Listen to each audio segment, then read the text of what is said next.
గంజాయి పట్టించిన వారికి రివార్డు ఇస్తాము.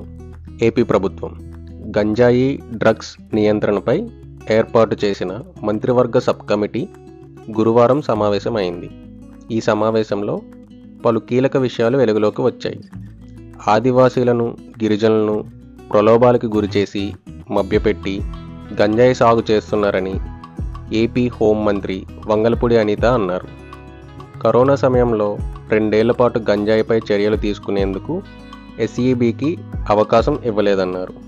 ఈ సందర్భంగా ఆంధ్రప్రదేశ్ రాష్ట్ర వ్యాప్తంగా టోల్ ఫ్రీ నెంబర్ ఏర్పాటు చేసి గంజాయి పట్టించిన వారికి రివార్డు ఇస్తామని ప్రకటించారు మంత్రి అనిత.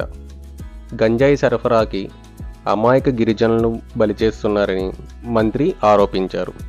ప్రభుత్వం ఇచ్చిన భూమిలో గతంలో 16 రకాల పంటలు పండించేవారన్నారు.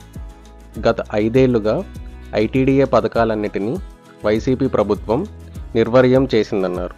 దాని కారణంగా డబ్బు కోసం, ఇల్లు గడపడం కోసం గంజాయి అమ్ముతూ గిరిజనులు పట్టుబడుతున్నారు. ప్రభుత్వం ఇచ్చిన భూమిలో గంజాయి సాగు చేయవద్దని మంత్రి ప్రజలకు విజ్ఞప్తి చేశారు.